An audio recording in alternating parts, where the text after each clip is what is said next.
Buenos días a todos y muchísimas gracias por venir.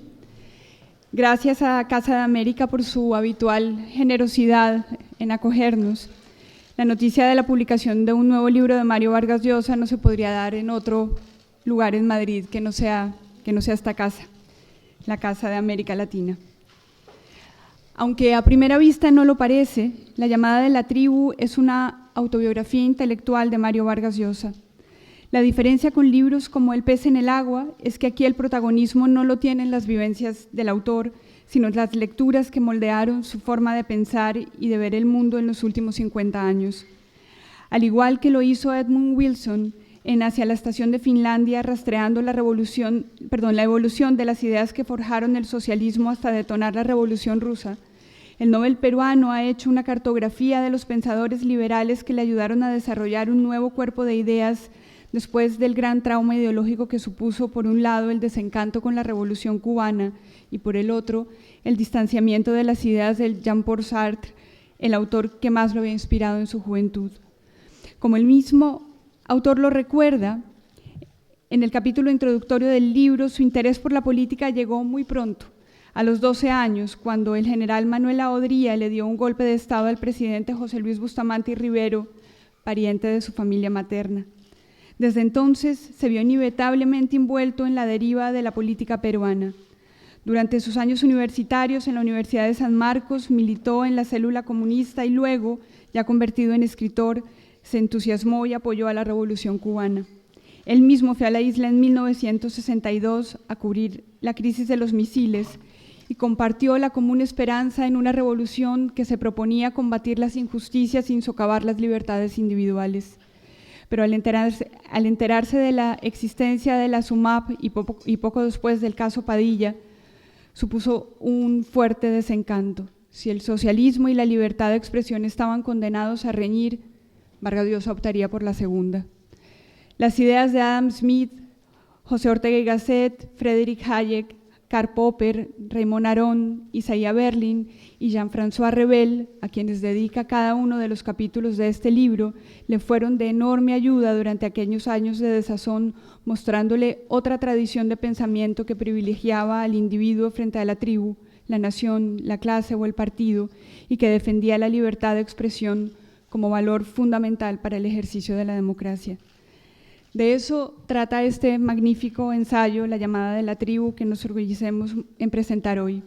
Una edición que sale simultáneamente en toda la lengua española y que llevará a Mario a las ferias del libro de Bogotá y Buenos Aires, al Festival Hey de Arequipa y, por último, al terminar el año, a la Feria del Libro de Guadalajara. Le cedo la palabra a Mario Vargas Llosa, quien hará una introducción de unos 20 minutos sobre el libro y luego abrimos la sesión de preguntas. Muchas gracias. Gracias, Pilar. Ante todo, quisiera agradecer a la Casa de América por brindarnos una vez más su hospitalidad cariñosa y a todos ustedes por estar presentes en esta rueda de prensa. Voy a hacer una explicación breve del libro, lo que he querido hacer en este libro antes de cederles a ustedes la palabra para que me hagan las preguntas que quieran. Es como ha dicho Pilar, un libro autobiográfico, es una autobiografía política, intelectual, ideológica, desde lo que fue mi juventud, muy cercana al marxismo, al socialismo, luego de un proceso de gran entusiasmo por la Revolución cubana, un proceso que creo vivió mi generación en toda América Latina de una manera muy parecida. Luego un gran desencanto con la Revolución cubana, con el socialismo, un interregno de mucha confusión e incertidumbre, una revalorización de la democracia y finalmente un entusiasmo con la doctrina o las doctrinas vinculadas al liberalismo. He escrito este libro, por una parte, para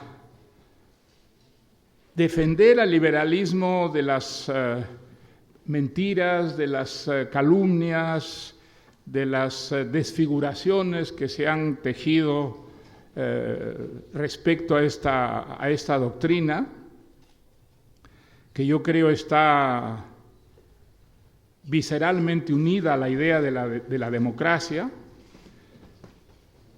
que representa su forma más reformista. Dentro de la democracia pues hay tendencias muy diversas, y yo creo que el liberalismo representa la forma más extrema y radical de la democracia, y la que ha traído dentro del esquema democrático las mayores reformas. Y en segundo lugar, también para rendir un homenaje y manifestar mi agradecimiento a un grupo de pensadores que a mí me han ayudado muchísimo a defender las cosas que defiendo, a ver claro donde veía algo muy confuso, y también a situarme dentro del liberalismo, que es un espectro muy amplio y muy diverso, como creo se ve en este libro, a través de los 7 pensadores que figuran en él. Creo que era muy difícil para un joven latinoamericano que en los años 50 descubría el problema social, las enormes desigualdades sociales, económicas, políticas, el racismo que muchas veces impregnaba nuestras sociedades, no acercarse al socialismo, no ver en el socialismo la salida de lo que parecía un pozo sin fondo de injusticias, de brutalidades, de horrores. Hay que recordar que en esa época, pues América Latina, de un confín a otro confín, eran dictaduras militares, que las excepciones eran escasísimas. Chile, Costa Rica, Uruguay prácticamente eran la excepción a la regla, y que en el resto de América Latina lo que había eran dictaduras militares protegidas y muchas veces creadas por Estados Unidos. Los dictadores eran condecorados por Estados Unidos, y eso llevaba a muchísimos jóvenes latinoamericanos como yo a rechazar lo que representaba Estados Unidos, unas pseudo-democracias, unas dictaduras militares que muchas veces no solamente eran respaldadas por Estados Unidos, sino además los dictadores condecorados por el gobierno norteamericano, pues, y eso nos empujaba hacia la extrema izquierda, hacia el socialismo o hacia el comunismo. Ese fue mi caso. El año 48 hubo en el Perú un golpe de Estado, el general Odría, que estuvo 8 años en el poder, con un régimen bastante brutal, enormemente represivo, que estableció una censura muy estricta en la prensa, en esa época no había televisión en el Perú, pero sí en las radios y en los periódicos.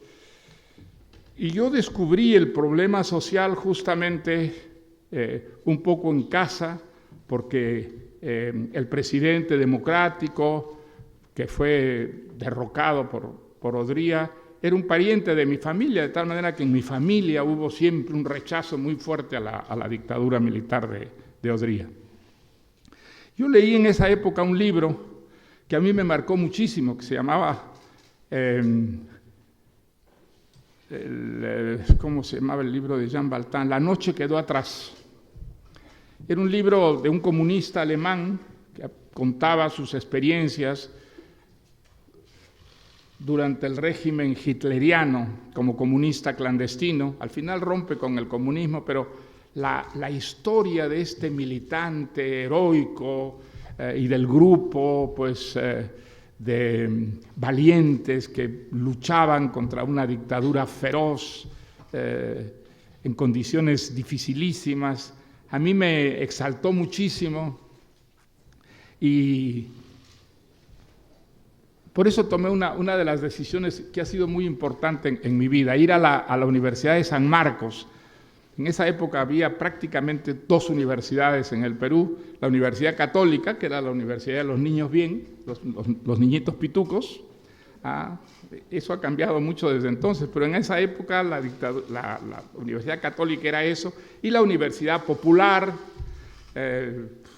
una universidad que tenía una gran tradición subversiva, que se había opuesto siempre a las dictaduras. Y yo me empeñé en ir a la Universidad de San Marcos, pensando que allí habría comunistas. Yo sentía, después de leer a Jean Valjean, que realmente el comunismo era lo único que podía salvar al Perú del horror que yo empezaba a descubrir ahí en esa adolescencia. Y efectivamente, pues entré a San Marcos, y en San Marcos había un grupo clandestino que trataba de resucitar al Partido Comunista, que había sido brutalmente diezmado por la dictadura de Odría, precisamente el año anterior, el año 1952. Y durante un año yo milité en lo que se llamaba el Grupo Cahuide, que era el nombre con el que el Partido Comunista trataba de reconstruirse. Y durante ese año, pues, estudiamos marxismo. El marxismo naturalmente estaba prohibido en la universidad y en la vida oficial del país, pero había clandestinamente estos grupos de estudio marxistas. Ahora, era la época de la Guerra Fría, por una parte, y era la época del estalinismo, ¿no es verdad? Entonces, como decía un escritor venezolano, nosotros los comunistas en el Perú éramos pocos, pero bien sectarios. El estalinismo realmente reinaba dentro de los partidos comunistas latinoamericanos sobre todo, y el Partido Comunista, pues, peruano no era la excepción a la regla, sino al contrario, la confirmación de la regla. De tal manera que al año yo renuncié, me aparté, me defendió mucho el entusiasmo que a mí me despertaban las ideas de Sartre y los existencialistas franceses, a quienes leí muy devotamente en esos años, y creo que, digamos, Sartre y el existencialismo francés a mí me defendió mucho contra el sectarismo, el dogmatismo, que era la característica de este pequeño partido comunista clandestino, el del Grupo Cahuide. Pero seguí siendo socialista, un hombre de izquierda, y esto se fortaleció muchísimo con el triunfo de la Revolución Cubana. La Revolución Cubana tuvo un efecto realmente gigantesco, enorme, en América Latina y fundamentalmente en mi generación.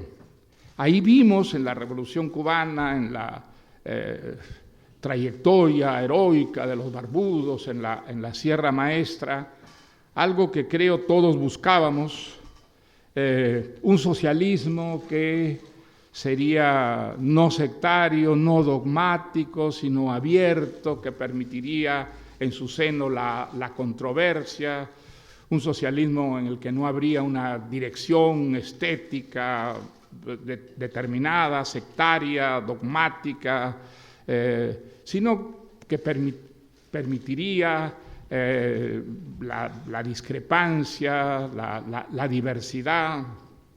Fui el año 62 por primera vez a Cuba. Yo trabajaba como periodista en la radio televisión francesa. Estaba en México cubriendo una exposición francesa en el bosque de Chapultepec, y en eso ocurrió la crisis de los cohetes, noviembre del 62.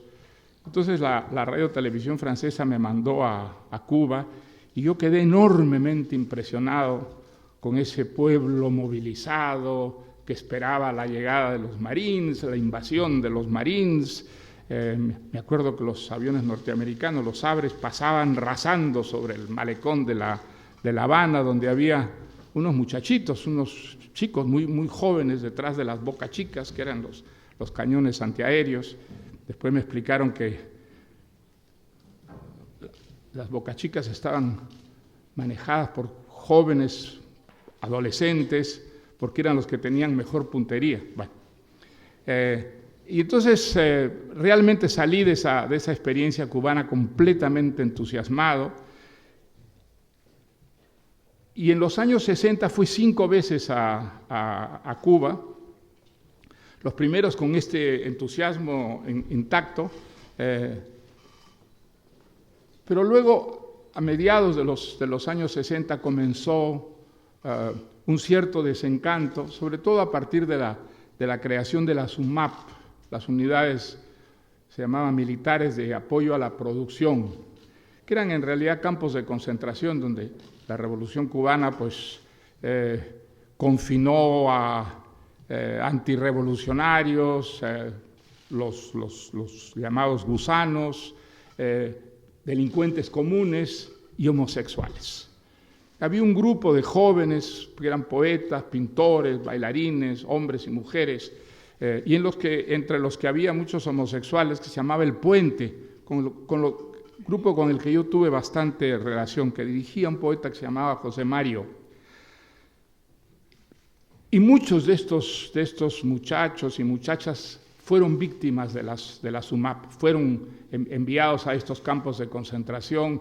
Fue para mí el primer trauma que tuve realmente con la Revolución Cubana, y algo que me hizo ver que no eran las cosas tan bellas como me habían parecido. Nos habían parecido a muchos hasta entonces. Bueno, pues recuerdo haber escrito una carta privada a Fidel Castro diciéndole mi perplejidad respecto a lo que estaba ocurriendo, y entonces me invitaron a una reunión con Fidel Castro, en la que participaron también otros escritores que aparentemente habían manifestado las mismas críticas que había hecho yo. Es la única vez que estuve con Fidel Castro, fue una larga noche de 12 horas, de 8 de la noche hasta 8 de la mañana, en las que esta personalidad, pues, enorme, gigantesca, habló y habló y habló, y nosotros escuchábamos. De pronto, en los pequeños paréntesis podíamos meter una pregunta, pero en realidad había que escuchar fundamentalmente. Era muy espectacular. A mí me impresionó mucho, pero no me convenció, y desde entonces mis dudas, mis incertidumbres y mis críticas a la Revolución Cubana fueron creciendo, hasta que se produjo la ruptura con motivo del caso Padilla, que fue muy famoso en ese tiempo, y hoy día yo creo que muy pocos lo recuerdan. Pero en fin, un poeta muy vinculado a la Revolución, que había llegado incluso a ser viceministro de Comercio Exterior, fue acusado de ser un enemigo de la Revolución, un agente de la CIA, encarcelado, y salió de este encierro en un acto público acusándose de ser efectivamente agente de la CIA y diciendo toda clase de mentiras sobre sí mismo. Bueno, eso provocó un distanciamiento crítico de muchos escritores, entre ellos yo mismo. Fue un periodo muy difícil para mí porque me sentí como deben sentirse los curas que cuelgan los hábitos, ¿no? Y vuelven a la sociedad laica, de incertidumbre, de inseguridad y de lenta reivindicación de la democracia, descubrir que la democracia no era como creíamos y como nos decía la izquierda, sobre todo la izquierda comunista, que era la máscara de la explotación, la máscara del imperialismo, que en realidad la democracia era lo que permitía que se viviera en una sociedad donde se podía discrepar del poder y criticarlo, donde se podían cambiar los gobernantes a través de esa forma civilizada que son las elecciones, y que no era verdad que la democracia fuera algo puramente formal, sino que realmente representaba la frontera entre la vida vivible y la vida no vivible, la vida intolerable.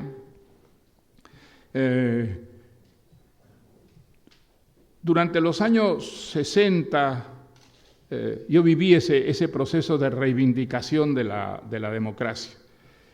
Y fue en realidad a partir de los años 70 en que yo comencé. Yo viví entonces en Inglaterra, me había ido de Francia a Londres, que fueron los años de la señora Thatcher, los años en que se produjo una gran revolución, no solamente desde el punto de vista económico, sino también desde el punto de vista político en Inglaterra.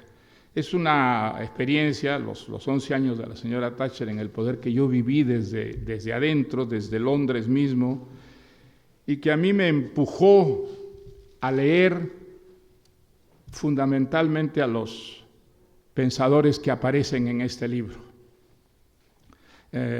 Eran algunos de ellos pensadores a los que la señora Thatcher reivindicaba personalmente. Ella confesaba que había consultado muchas veces a Hayek, que vivía en Londres, aunque era austriaco, vivía en Londres, enseñaba en Londres. Había declarado muchas veces que el libro más importante que había leído en su vida era La sociedad abierta y sus enemigos, de Popper, lo que me llevó a leer a Popper. Fue una experiencia que a mí me deslumbró. Creo que es el libro que políticamente más me ha marcado en toda mi vida. Un libro de una enorme, digamos, erudición, y al mismo tiempo un libro asequible, porque Popper tenía la idea de que los libros debían ser asequibles y que los autores de los libros, por más sabios y eruditos que fueran, debían hacer un esfuerzo de claridad. Lo que a mí me recordaba mucho una célebre frase de Ortega y Gasset, ¿no? Que la claridad es la cortesía del filósofo. Bueno, pues era una idea en la que Popper y Ortega y Gasset coincidían totalmente. Y esos fueron los años en que yo creo me convertí en un liberal. Y desde entonces creo que lo que he defendido, lo que he dicho, lo que he criticado, de alguna manera expresan convicciones liberales. Creo que el liberalismo es probablemente, no es una ideología, ¿no? La ideología es una religión laica, el marxismo, el fascismo, el nacionalismo. No, el liberalismo es una doctrina que parte de algunas pocas convicciones, sí, muy firmes, y dentro de las cuales hay luego enormes discrepancias, diferencias entre unos liberales y otros liberales, y creo que eso se ve de una manera bastante clara en este libro. Entre un Isaiah Berlin, por ejemplo, y un Hayek, pues hay enormes diferencias. Hayek cree muchísimo más que el mercado en sí mismo puede resolver los problemas si se lo deja funcionar con extrema libertad. Y Isaiah Berlin dice que cuando un mercado funciona de esa manera irrestricta, sin ninguna limitación, entonces las minas se llenan de niños, como ocurrió en Inglaterra durante la Revolución Industrial. Hay muchísimas discrepancias entre los liberales, luego de una idea compartida, la de que el peligro para la libertad viene principalmente del Estado, y que a ese Estado, si se lo deja crecer inmoderadamente, las libertades se van a restringir, que la libertad es indivisible, que no puede haber una libertad política sin libertad económica, que no puede haber una libertad económica sin una libertad social e individual y cultural, que la libertad es indivisible y debe avanzar simultáneamente en todos los campos para ser eficaz y para que la democracia verdaderamente funcione en una sociedad, que no es verdad que un Estado grande sea más eficiente, que muchas veces un Estado pequeño es mucho más eficiente precisamente porque es pequeño y manejable, que las ideas son fundamentales para que una sociedad avance, y al mismo tiempo que la libertad política y la libertad social de ninguna manera por sí mismas significan el progreso social y económico, que la libertad en el campo económico significa el funcionamiento del mercado, pero que el funcionamiento del mercado es una mojiganga y una farsa si no existe una justicia realmente independiente y eficaz. En fin, es un pequeño número de convicciones las que establecen un común denominador entre los 7 pensadores de este libro y los pensadores que se llaman liberales, que dentro de ese común acuerdo hay enormes, a veces gigantescas discrepancias. Pero esas discrepancias no producen una guerra civil entre ellos, porque otro principio fundamental, básico, irrenunciable del liberalismo es la tolerancia. Aceptar la posibilidad del error en las propias convicciones y del acierto en las convicciones de los adversarios. En eso, esos 7 pensadores que discrepan tanto en tantas cosas están todos de acuerdo. ¿Por qué ha sido el liberalismo tan sistemáticamente atacado? Por la derecha, fundamentalmente en el pasado, y por la izquierda en el presente. ¿Por qué ha habido esas encíclicas papales, por ejemplo? ¿Y por qué tantos sermones de los curas en los púlpitos han atacado con esa ferocidad el liberalismo? Yo recuerdo de chiquito haber oído muchas veces a mi abuelita y a una tía abuela que se llamaba Elvira, las que yo quería mucho, decir de una persona: ese es un poco liberal. ¿Y qué querían decir exactamente con ese es un poco liberal? Que tenía varias mujeres y que engañaba a su mujer.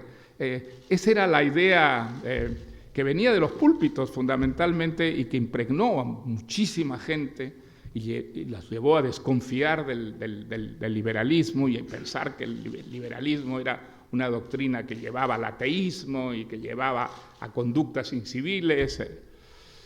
Pero en la época moderna ha sido sobre todo la izquierda la que ha atacado al liberalismo con gran ferocidad, caricaturizándolo, convirtiendo el liberalismo en el llamado neoliberalismo, que yo todavía no sé qué cosa es, y presentándolo como una doctrina fundamentalmente conservadora y reaccionaria.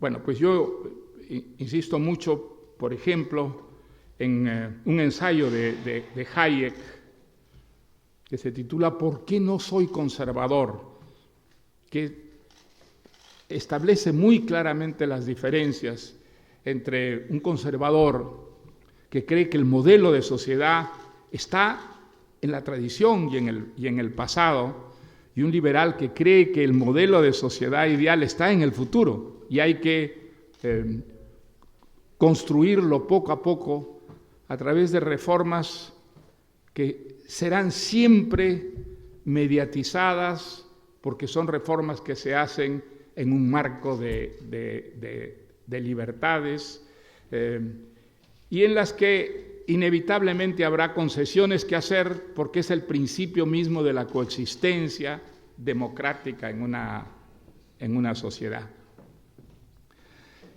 Creo que el liberalismo y la democracia son inseparables, pero que el liberalismo es fundamentalmente el motor que ha llevado a la democracia a realizar las mayores reformas y transformaciones que han hecho la vida más civilizada y menos injusta en las sociedades que han vivido profundamente la doctrina liberal.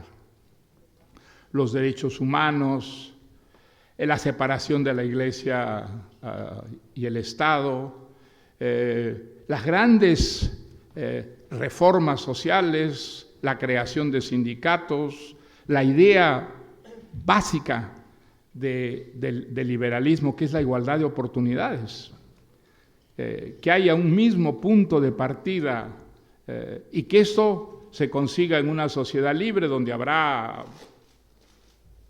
distintos patrimonios, distintos ingresos, a través de una educación pública de muy alto nivel que garantice para cada generación esa igualdad de oportunidades, un mismo punto de partida. Ese es un principio absolutamente liberal que está en Adam Smith, o sea, en el siglo XVIII, cuando nace realmente el liberalismo como una doctrina, la idea de la igualdad de oportunidades, que es un principio profundamente social y que preserva la libertad, es una idea central que diferencia al liberalismo de otras doctrinas o ideologías y fundamentalmente las conservadoras.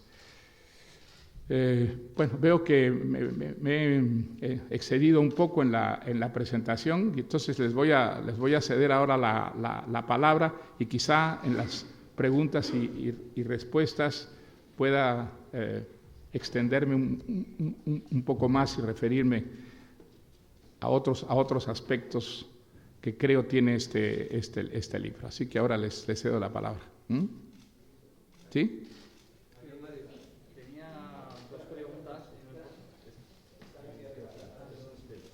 Muy buenos días, muchísimas gracias, don Mario Vargas Llosa. Soy Patricia Alvarado, corresponsal mexicana del Grupo Radio Centro y Televisión Mexiquense. Me gustaría saber su visión actual con este relato que ha hecho de los años 60 y su legítimo deseo de buscar una sociedad más justa, igual, democrática, libre. Todo este esfuerzo que se ha hecho, se han superado dictaduras a lo largo de las décadas posteriores, pero sin embargo, yo creo que ahora nos encontramos en América Latina y con una presidencia como la de Estados Unidos, comidos por el sistema, por decirlo de alguna manera. Yo pienso que más que nunca la libertad, como dijo usted, se está volviendo invisible y se está dificultando mucho el desarrollo de la democracia. Y en este sentido, si pudiera también agregar algo, México se enfrenta a unas elecciones decisivas el 1 de julio y por primera vez hay una gran incertidumbre, ¿no? No sabemos qué va a suceder y es un país, como sabe, también con mucho peso. Me gustaría también, desde este punto de vista del liberalismo, ¿cómo ve que puede ser el resultado de unas elecciones, salga quien salga elegido? Muchas gracias, don Mario. Mire, yo creo que, digamos, para juzgar a América Latina conviene comparar la América Latina de hoy con la del pasado y no compararla con el ideal, porque si la comparamos con el ideal nos vamos a desmoralizar. En cambio, si comparamos a América Latina de nuestros días con la del pasado, yo creo que vamos a tener que reconocer que hay un progreso muy notable. La América Latina de las dictaduras militares, por ejemplo, que yo viví en mi juventud, prácticamente ha desaparecido. Prácticamente ha desaparecido. Lo que tenemos son democracias corruptas, ineficientes, sí, efectivamente, Pero dictaduras tenemos Cuba y Venezuela, y prácticamente el resto de América Latina son democracias imperfectas, algunas mucho más imperfectas que otras, y algunas que van camino de la prosperidad, de la civilización, afortunadamente. Usted me cita el caso de México, pues sí, digamos, hay una posibilidad, y las encuestas dicen que grande, de que México retroceda de la democracia hacia una democracia populista, una democracia demagógica. Van a ser tan insensatos los mexicanos teniendo el ejemplo trágico, horrible de Venezuela al frente, de votar por algo semejante. Mi esperanza es que no. Mi esperanza es que haya suficiente lucidez en México como para ver a dónde conduce ese suicidio, que es votar por el populismo, por la demagogia, por recetas que están absolutamente fracasadas en el mundo entero. Los venezolanos tuvieron 5 veces la oportunidad de votar por la democracia y rechazar la demagogia populista, y votaron por la demagogia populista, hasta que a la 6ª ya no había libertad de votar, ya las elecciones estaban fraguadas, ¿no es verdad? Y hoy en día, pues probablemente el 90% de los venezolanos quisiera salir de esa sociedad frustrada, fracasada, muerta de hambre, a la que ha conducido el socialismo del siglo XXI a Venezuela. Creo que lo que ocurre en Venezuela, que es una tragedia, por supuesto, espantosa, debería servir de ejemplo preventivo a los países latinoamericanos. Ahora, algunos prefieren suicidarse, como los venezolanos, pues en la época de Chávez, pero yo espero que no ocurra en México. Sería verdaderamente trágico para México, donde hay muchas cosas que andan mal, pero algunas que andan bastante bien en México, ¿no es verdad? Entonces, sí, hay que esperar que el populismo no gane en esas elecciones, sino más bien retroceda. Sí, usted quería una... José Chinchetru, del periódico alnavío.com. Le quería hacer 2 consultas. Una es sobre los autores que usted cita, pues son autores que ya no están vivos. Quería saber si tiene algún autor o autores liberales de referencia actuales, contemporáneos, vivos, sobre todo si son latinoamericanos. Y la segunda pregunta es sobre Venezuela, que si puede valorar la convocatoria de elecciones presidenciales para el 22 de abril y si cuál cree usted que es la salida para el país. Muchas gracias. La última pregunta, ¿me la quiere repetir, por favor? Si puede valorar la convocatoria de elecciones presidenciales en Venezuela y cuál cree que es la salida para el país. Pues mire, esas elecciones van a ser una farsa, ¿no? Hace mucho tiempo que no hay elecciones libres en Venezuela. Las elecciones últimas han sido todas manipuladas por el gobierno, que tiene todos los controles del país, y estas elecciones van a ser todavía más manipuladas que las otras. El fraude va a ser todavía más espectacular por la enorme impopularidad del gobierno de Maduro, ¿no? Yo no creo que haya habido un caso parecido en la historia de América Latina, de un país que se empobrece de esa manera tan absolutamente veloz como ha ocurrido con Venezuela. Bueno, Venezuela era una democracia que funcionaba bastante bien, y es verdad que sí había corrupción, pero era una corrupción insignificante comparada con la actual. Insignificante, digamos, la corrupción hoy en día es verdaderamente repelente, repugnante, está vinculada al narcotráfico. Prácticamente todo el grupo director en Venezuela han robado, han saqueado ese país, al mismo tiempo que lo empobrecían y lo convertían en un país de niveles económicos casi africanos, ¿no? Entonces, ¿qué se puede esperar de estas elecciones? Pues de estas elecciones solo se puede esperar un fraude monumental. No creo que haya mucha gente tan ingenua como el expresidente de España, Rodríguez Zapatero, que invoque, digamos, a los venezolanos a ir a votar, es decir, a prestarse a una mentira tan flagrante, ¿no?, como va a ser esa elección en la que Maduro solo persigue eliminar, ¿no?, a la única institución que está más o menos representativa en Venezuela hoy en día, que es la Asamblea Nacional. ¿Sí?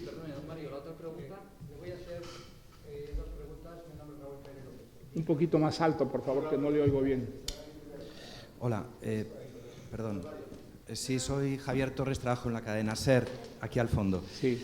Sí, usted acaba de decir, ha venido a decir que el liberalismo supone también aceptar el error propio, ¿sí?, y el acierto de quien está enfrente.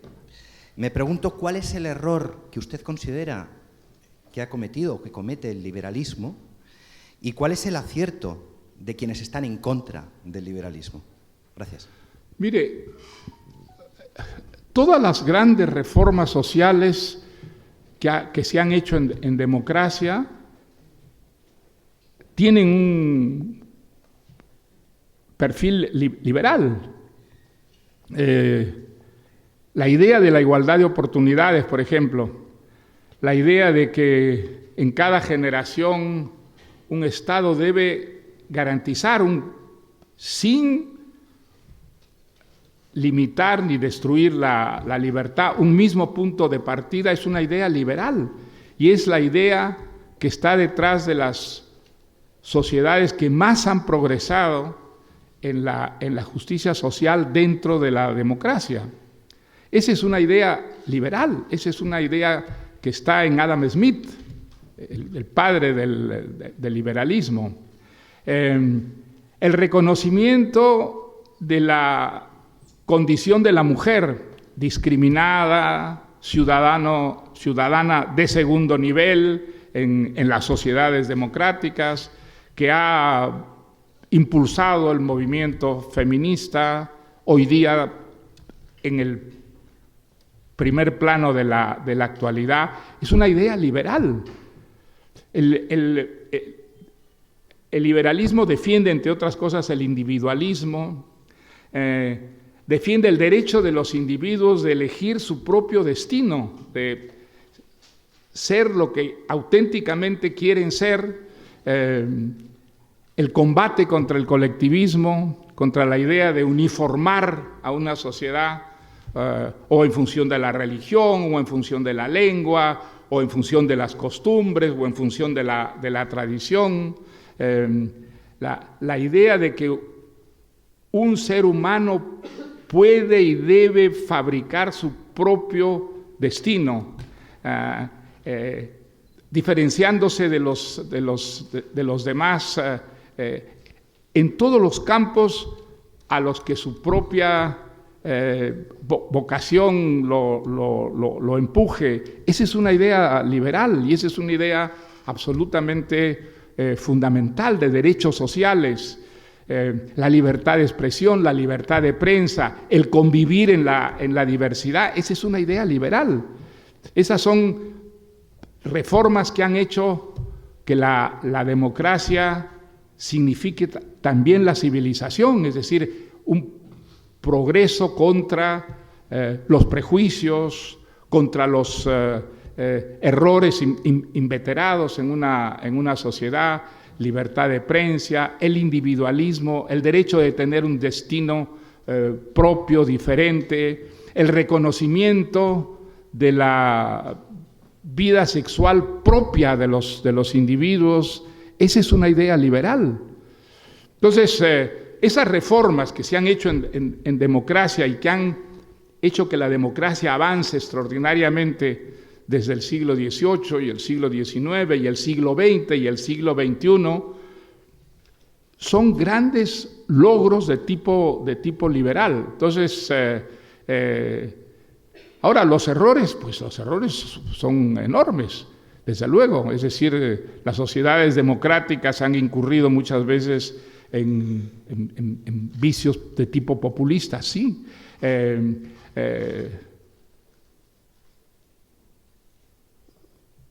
hay que pensar, por ejemplo, en el antisemitismo. El antisemitismo es una creación europea. El antisemitismo nace en Europa, fundamentalmente, y se traduce en unas políticas monstruosas de discriminación en sociedades europeas, y las sociedades democráticas no estuvieron vacunadas contra el antisemitismo, ni muchísimo menos. El antisemitismo tiene una máscara alemana, fundamentalmente gracias a Hitler, pero el antisemitismo estaba profundamente enraizado en Rusia, en Francia y prácticamente en todos los países europeos democráticos. El antisemitismo no ha sido erradicado del todo. Entonces, desde luego que los errores que cometen las sociedades democráticas pueden ser enormes, pero la gran diferencia con las sociedades autoritarias o totalitarias es que se puede aprender del error. Esa es una idea de Popper, que es una idea que él machaca constantemente. Errores vamos a cometer siempre y vamos a cometerlos todos los demócratas, pero los demócratas pueden aprender del error y corregir el error. Y esa es la historia de la democracia. Ha creado sociedades muy imperfectas, pero sociedades que son cada vez menos imperfectas, aunque lo sigan siendo todas ellas, pero hay algunas que son menos imperfectas que otras, y eso es algo que la democracia lo permite y no lo permiten los sistemas autoritarios y menos los totalitarios, ¿no? Sí. Hola, buenos días. Aquí. Sí, aquí hay una buena pregunta que el señor quiere hacerla, sí. Sí. Gracias. Fernando García, de La Vanguardia. Desde el punto de vista liberal, desde su punto de vista, desde el punto de vista del reconocimiento y la corrección de errores, quería conocer su opinión del momento actual, porque cada día pasan cosas en esto que le voy a preguntar, y qué se puede esperar de lo que sucede en Cataluña. Muchas gracias. ¿Qué se puede esperar de lo que sucede y qué se puede esperar de lo que sucede en Cataluña? Gracias. ¿En Cataluña? Sí. Pues mire, déjeme decirle que yo quiero mucho Cataluña. Yo viví 5 años en Cataluña y quizás son los mejores años de mi vida, en los años 70. Tengo una hija catalana y muchos amigos catalanes. Yo no reconozco la Cataluña de hoy en día. No tiene nada que ver con la Cataluña que yo conocí. Yo conocí una Cataluña a la que los españoles iban para sentirse europeos, para sentirse que ya estaban en Europa. Porque aunque eran todavía los últimos años de la dictadura, los pequeños espacios de libertad que se vivieron en España en los últimos años de la dictadura, Cataluña los aprovechó mejor que nadie, ¿no? Entonces, Cataluña, Barcelona era la capital cultural de España. En Cataluña se produjo el reencuentro de los escritores españoles y latinoamericanos que se habían dado la espalda a lo largo de 40 años, y fue en Barcelona donde nos reencontramos otra vez y descubrimos que formábamos una gran fraternidad cultural. Vivir en Barcelona esos años era una maravilla. Los catalanes, ¿qué querían? Querían la democracia. La independencia eran 4 gatos, ¿ah? Y no le exagero, eran 4 gatos, y mis amigos catalanes los veían como unos anacronismos vivientes, como unos viejecitos completamente fuera de la época. Lo que quería Cataluña era la democracia, la libertad, era una sociedad que estuviera a la vanguardia y que no estuviera en la retaguardia de Europa. Entonces, el monstruo ese que se ha creado, el nacionalismo es un monstruo, el nacionalismo es una ideología absolutamente antidemocrática, profundamente antidemocrática. Solo en los países colonizados, en un primer momento, el nacionalismo parece un movimiento de tipo progresista, pero muy rápidamente se convierte en lo contrario, se convierte en una cárcel en la que nos hacen creer que el pertenecer a una sociedad determinada es un privilegio, es un valor en sí mismo. Y por eso en el fondo de todo nacionalismo hay un racismo profundo y una fuente de violencia. Entonces, lo que ha ocurrido en Cataluña es eso, se ha creado artificialmente a ese monstruo, fundamentalmente a través de la educación, inoculando esa ideología tóxica según la cual los catalanes son víctimas de España y estarían muchísimo mejor si se independizaran de España. Mire, todo eso es una fabricación absolutamente, lo que Marx llamaría un fetiche. Eso es un fetiche, exactamente, que no tiene nada que ver ni con la historia, ni con la realidad social, económica. Y yo tengo la esperanza de que ese fenómeno haya quedado atrás, que después de la experiencia terrible que hemos vivido, el seny catalán se imponga una vez más, los catalanes descubran que el nacionalismo es un anacronismo, que no tiene razón de ser en la España de hoy día, en la España que forma parte de Europa, que ha vivido una experiencia maravillosa, extraordinaria, pasando de la dictadura a la democracia, del subdesarrollo a la prosperidad de país de vanguardia, que en esa España hay un brote tan absolutamente insensato, ciego, inculto, primario de nacionalismo. Hay que combatirlo resueltamente. Y yo no me voy a olvidar nunca de la manifestación en la que tuve yo la suerte de asistir, en la que cientos de miles de catalanes salieron a las calles a decir basta de estupideces, basta de esta regresión, digamos, política, ideológica, que es el nacionalismo. Yo creo que eso, afortunadamente las últimas encuestas lo dicen, va quedando atrás, va refluyendo,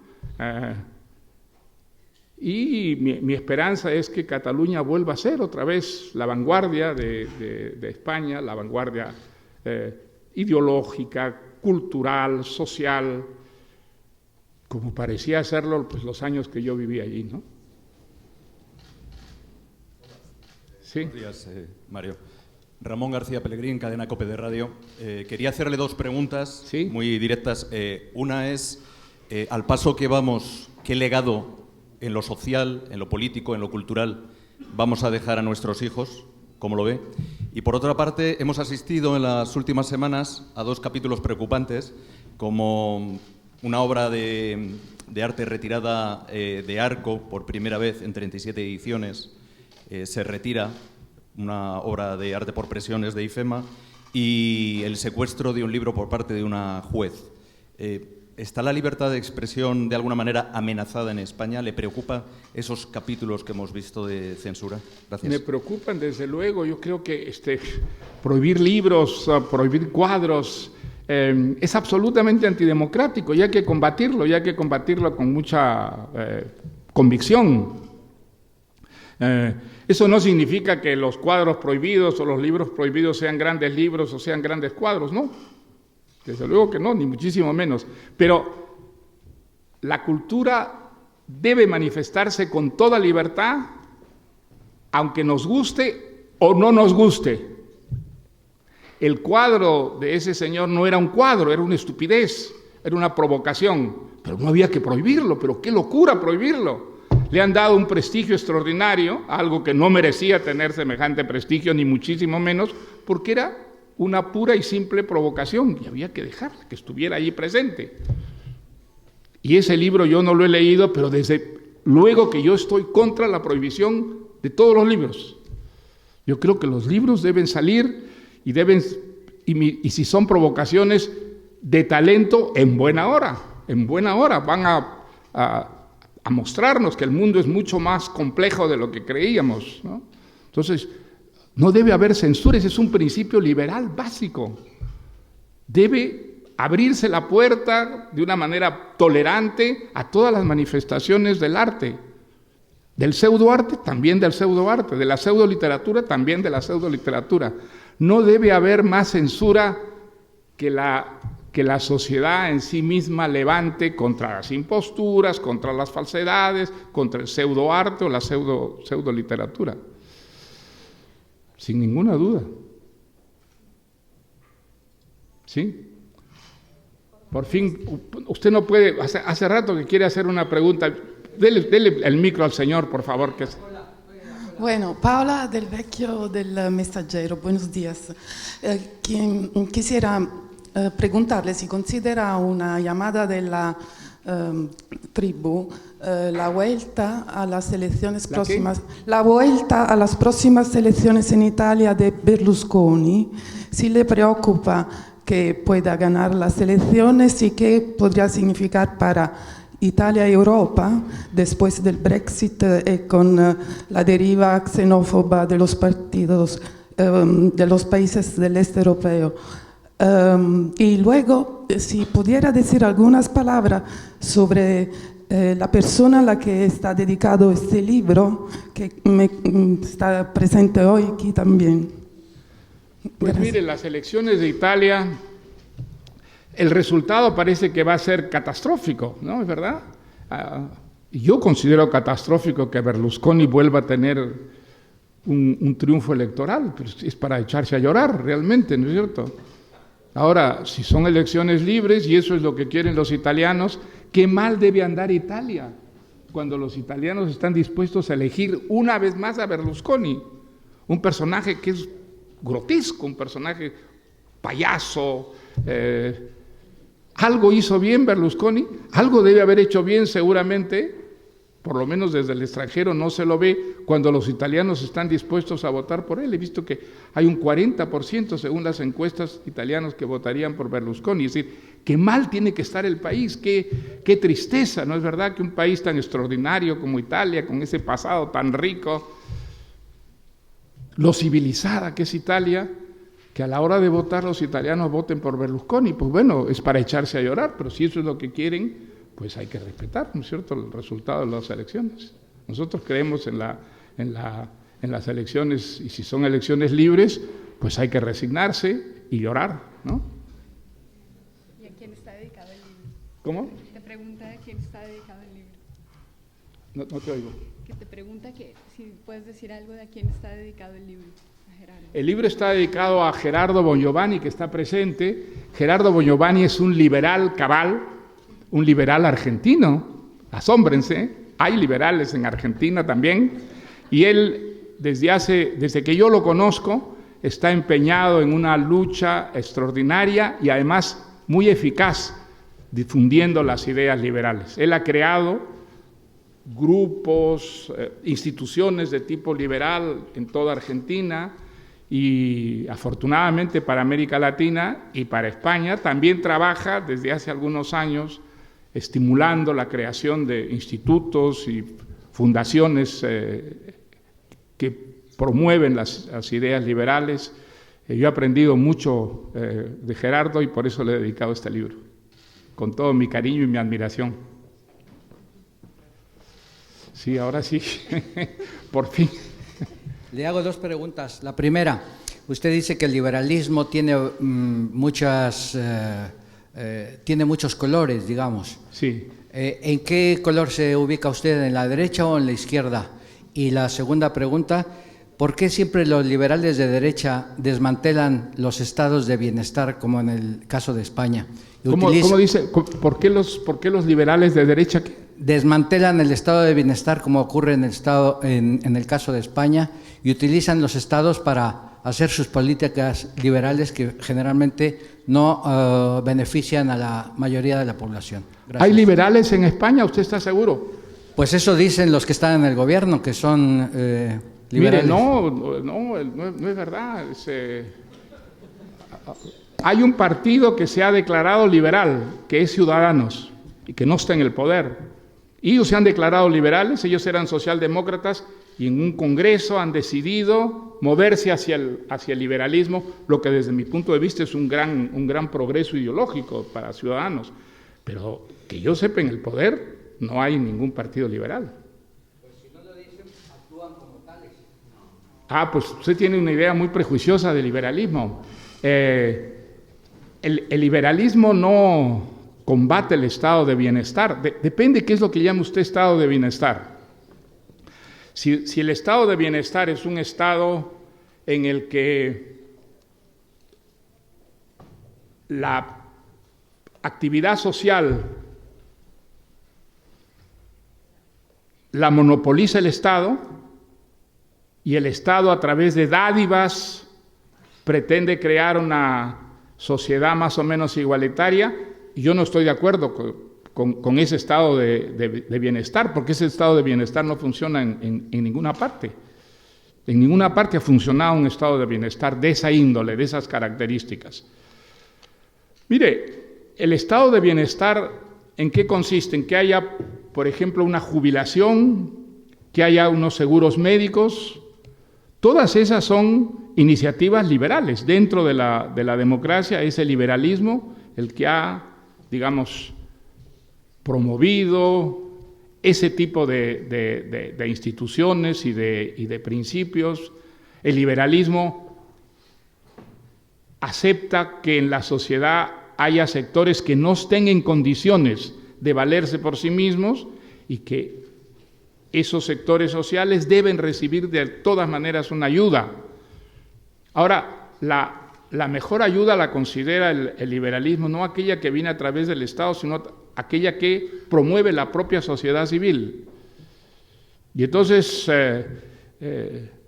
ahora, digamos, en España hay muchas cosas que andan mal, pero si usted mira lo que es la situación de España con un poco de perspectiva, digamos, pocos países han prosperado y mejorado tanto como España en los últimos 50 años.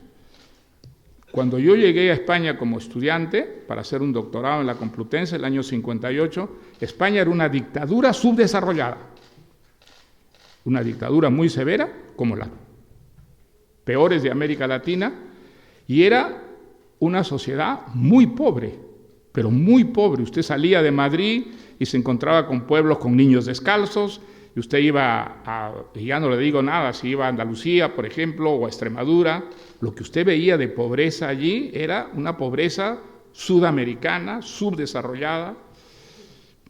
Y hoy día, mire usted lo que es España. Hoy día España es una sociedad muy próspera, es un país muy próspero, uno de los más prósperos de Europa, es decir, del mundo. Es una democracia real, una democracia que funciona. Han salido a flote pues enormes controversias, diferencias, porque hay democracia, porque es un país libre, porque es un país donde las elecciones son genuinas, son auténticas, porque es un país donde hay libertad de prensa, donde se puede criticar al gobierno sin que le ocurra absolutamente nada. Entonces, los progresos son extraordinarios. ¿Podría ser mejor? Sí. ¿Hay cosas que andan mal? Sí, la corrupción, por ejemplo. Hay mucha corrupción y eso ha desencantado a muchísimos españoles de la democracia. Pero pensar que podría ser mejor una dictadura que una democracia porque sería menos corrupta, eso es una idiotez, eso no está respaldado por ninguna realidad. La realidad nos dice exactamente todo lo contrario, que las peores formas de corrupción ocurren en las dictaduras y que en las democracias, cuando hay corrupción, esa corrupción salta a la luz. Fíjese en España cómo salta a la luz, cuánta gente hay presa, cuánta gente está en los tribunales convocada para que explique, para que dé cuentas de su conducta. Bueno, esa es una democracia que mal está funcionando, ¿no es verdad? Hay corrupción, pero la corrupción se castiga, hay juicios, hay jueces independientes, valientes. Entonces, no quiero decir que España sea el paraíso, pero sí que es un país que ha progresado extraordinariamente y que es injusto no reconocerlo. ¿Y en qué espectro se coloca usted? Bueno, mire, pues yo no quiero llevar un cartelito diciendo lo que soy. Eso lo hice cuando era joven y no quiero hacerlo más. Entonces, Yo me pronuncio concretamente sobre cada caso. Usted me dice el nacionalismo en Cataluña, pues ya me pronuncié clarísimamente sobre eso, porque sobre eso tengo unas ideas muy claras. Hay cosas sobre las que no tengo ideas muy claras y entonces no me pronuncio, pero yo prefiero que mis pronunciamientos, mis actos, mis artículos, mis declaraciones me vayan definiendo y no tener una especie de cartel ideológico que me defina de entrada sobre cosas que o están ocurriendo o van a ocurrir. Soy demócrata, soy liberal, soy antinacionalista, antidictaduras, pero dentro de eso caben todavía muchísimos matices y yo prefiero en cada caso irme pronunciando o rectificando si me he equivocado, ¿no?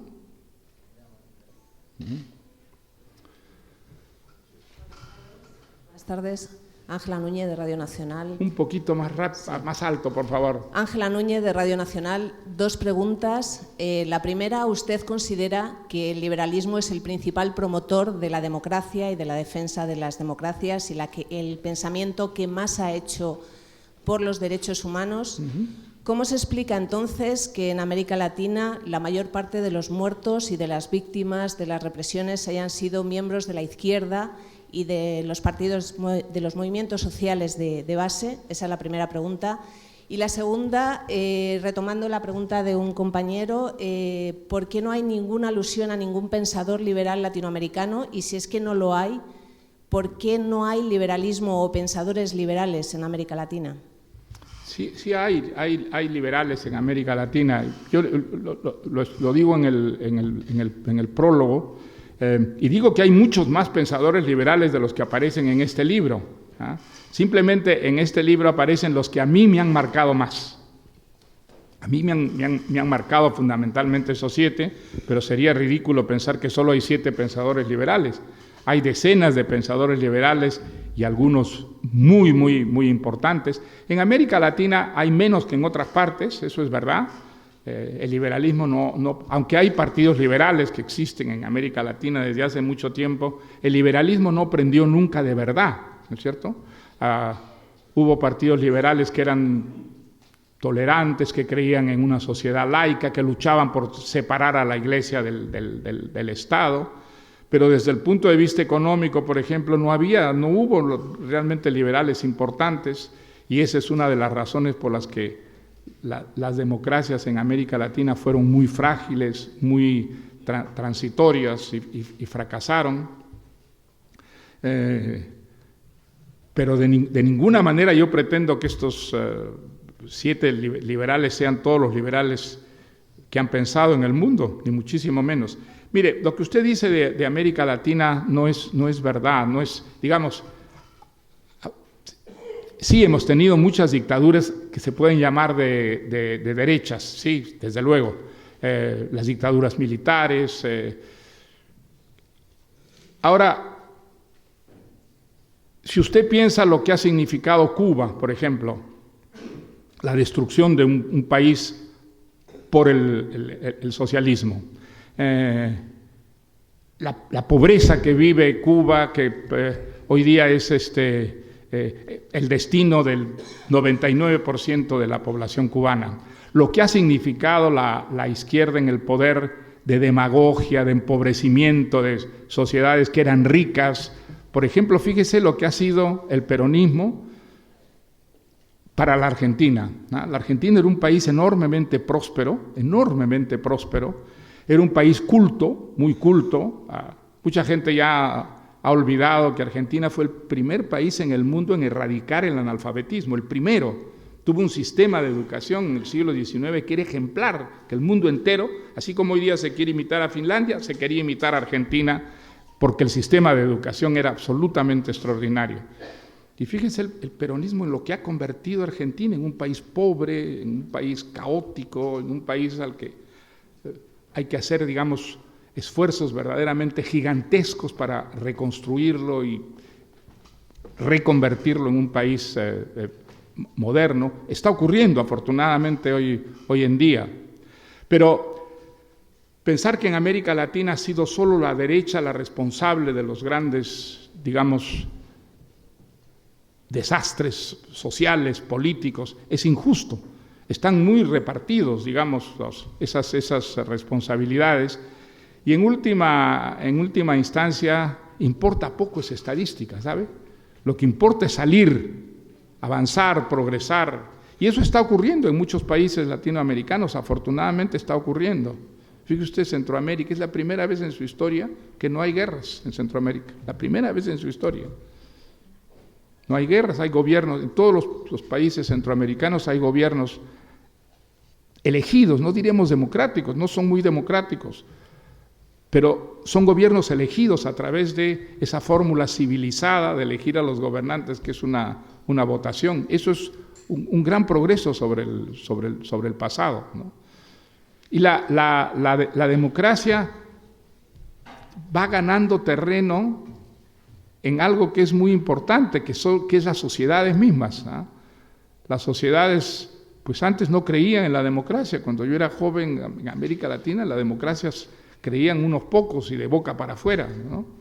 Pero hoy en día los extremos merecen un rechazo, y por razones obvias, las dictaduras militares pues han fracasado todas ellas, y la idea de la revolución se ha empobrecido extraordinariamente en una época en que hemos visto desaparecer a la Unión Soviética, a China convertirse en un país capitalista autoritario, y lo que queda de socialismo son ejemplos que son muy poco estimulantes y en los que solo pequeñas minorías muy dogmáticas pueden creer, ¿no es cierto?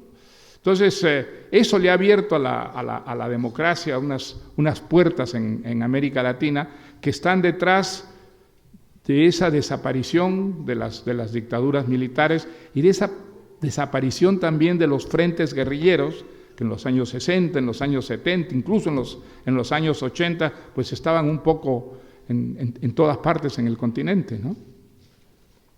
Dos preguntas más y cerramos. Buenos días, don Mario. Soy Jesús Ruiz Mantilla, del País. La verdad es que tengo un lío en la cabeza tremendo. ¿Tienes un lío en la cabeza? Sí. Pues todos tenemos un lío en la cabeza. Un lío, he entrado con la lluvia más o menos fresco, pero me he liado tremendo. Yo soy fácil de convencer y usted me está convenciendo de muchas cosas. Lo primero, que el liberalismo es una bandera para la igualdad de oportunidades. Pero si el gobierno, por ejemplo, el gobierno de hoy en España, que se reivindica liberal, aunque usted no lo crea, ha hecho un recorte en educación de 5.000 millones, ¿quiere decir esto, por ejemplo, que los que han hecho realmente reformas liberales en España han sido los socialistas? Ese es el primer lío que tengo. Luego, después, ese cáncer del populismo que afecta a derecha e izquierda, no podemos solo ponerlo en la izquierda, porque Trump es un liberal, Boris Johnson... Trump no es un liberal, por favor. Sí, de toda la vida. ¿Cómo va a ser un liberal Trump? De Quiere levantar un muro que cuesta 25.000 millones de dólares entre México para impedir que los mexicanos vengan a... Oye, eso no es una política liberal, ni muchísimo liberal menos. De México para arriba, quiero decir. Pues se reivindica como tal. Y después... Boris Johnson, lo creíamos que era un liberal, es decir, en Inglaterra las facciones más liberales del Partido Conservador han promovido, entre otras cosas, el Brexit. Pero eso no es verdad. Perdóname que te interrumpa, pero eso no es verdad, eso no es cierto. No es cierto, los conservadores, los liberales que hay entre los conservadores, que afortunadamente son muchos, han estado contra el Brexit. Están contra el Brexit, organizan manifestaciones contra el Brexit y quieren que Inglaterra retroceda hacia la sensatez liberal y democrática que es formar parte de Europa, por supuesto. Ahora, hay conservadores nacionalistas y desgraciadamente hay laboristas que son nacionalistas también. Esos son los que votaron por el Brexit. Y eso es una vergüenza, y eso para mí ha sido una enorme decepción. Yo tenía una enorme admiración por la democracia británica, y yo estuve en los días del Brexit allí y no podía creer las cosas que oía en la televisión. Era un país subdesarrollado, era un país de demagogia, de populistas que mentían de una manera flagrante y consiguieron que un país tan civilizado como Inglaterra pues votara por esa forma tan nacionalista cerrada que representa el Brexit.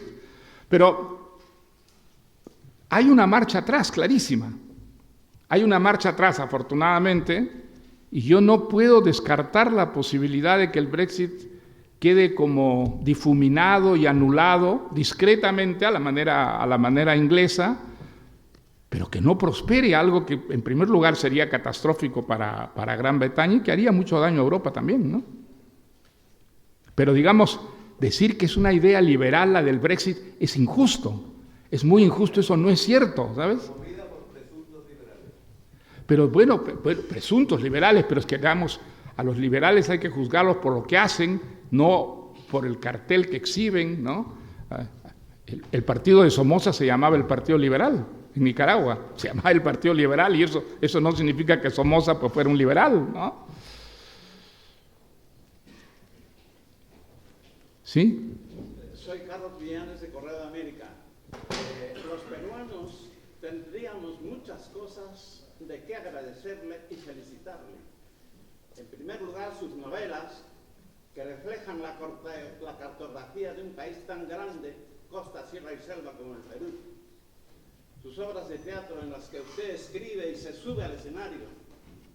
Sus artículos siempre fulminantes, maravillosos y aleccionadores. Muchas gracias. ¿Cuál es la pregunta? De defensa contra las dictaduras. Y aquí viene lo de la llamada a la tribu. Los Fujimori son una tribu. ¿Seguirá usted defendiendo hasta el último que ninguna Keiko ni ningún Kenji se crean hijos de un zar miserable y asesino como Alberto Fujimori, ahora en libertad? ¿Cuál era la pregunta? ¿Ah? Que si usted va a seguir defendiendo tenazmente su lucha contra los Fujimori, y si los Fujimori, pues mire, con 10 millones de votos en el Perú, son una tribu. Mire, Fujimori subió al poder en elecciones más o menos limpias y yo acaté el resultado de la elección, y durante los 2 años que él fue un gobierno, que él presidió un gobierno constitucional, yo no hice ninguna crítica a Fujimori. Mis críticas a Fujimori comienzan con el golpe de Estado que él da el año 92. Y ese golpe de Estado sí retrocedió brutalmente al Perú de una democracia que mal estaba funcionando y se convirtió en una dictadura que, como todas las dictaduras, ha sido muy corrompida, muy violenta, con muchos muertos, con muchos presos. Y entonces esa es la razón por la que yo he criticado a Fujimori. Y a mí me alegró mucho que durante el gobierno de Paniagua, que fue un pequeño paréntesis en el Perú, se juzgara por primera vez en la historia peruana a un dictador, un tribunal civil con observadores internacionales, es decir, reconociendo el derecho de defensa del señor Fujimori, y se lo condenara a 25 años por asesino y por ladrón. Entonces, mis críticas a Kuczynski son por haber sacado a través de un indulto ilegal, abusivo, a un dictador que fue juzgado impecablemente por un tribunal civil y condenado a 25 años de prisión. Creo que, digamos, si volvieran los Fujimori al poder, pues sería otra vez un retroceso terrible. Nosotros hemos salido de muchas dictaduras en la historia peruana. Desde el año 2000 tenemos unas democracias que funcionan más o menos, y entonces hay que impedir que regrese la tradición espantosa que ha convertido al Perú en un país pobre, en un país lleno de injusticias sociales, ¿no? Eso han sido fundamentalmente las dictaduras las que han convertido al Perú en lo que es, ¿no? Y entonces, esa es la razón de mis críticas, ¿sabe? Mientras esa situación continúe, pues esas críticas mías continuarán, desde luego. Muy bien. La última. La última pregunta. La última, ya. Buenos días. Yo quería preguntarle un poco, en la introducción que ha hecho previa a la rueda de prensa, hablaba de desencanto un poco. No sé si cuando uno hace una autobiografía hace un poco balance, si hay decisiones que le gustaría borrar o evitar. Y la segunda pregunta es sobre el artículo de New York Times que ha salido publicado. ¿Qué opinión le merece, si está contento del retrato que han hecho de usted? ¿Del artículo del New York Times? Pues mire, el artículo del New York Times, todo lo que se refiere a mis actitudes políticas, mi participación en la vida política, me parece que es muy justo y muy generoso el que se refiere a la parte literaria. Ahora, desgraciadamente también el artículo se introduce en la vida privada, hay mucha chismografía, digamos, y eso yo lo lamento mucho, pero veo que es una de las realidades de nuestra época. Incluso los periódicos más serios abren las puertas a la chismografía social porque hay una demanda, ¿no?, del público, y eso frivoliza, banaliza muchísimo a los periódicos más serios, a las revistas más serias. Pues hay que resignarse, ¿ah?, aunque protestando, contra esa civilización del espectáculo que por desgracia es la nuestra, ¿no? No le oigo. ¿Qué? Echando la vista atrás, borrarías algo de tu vida. ¿Cómo? Echando la vista atrás, borrarías algo de tu vida. Hombre, borraría muchísimas cosas, por supuesto. No me pregunte cuáles, por favor. Pues muchas gracias, ¿eh? Sí. Muchas gracias.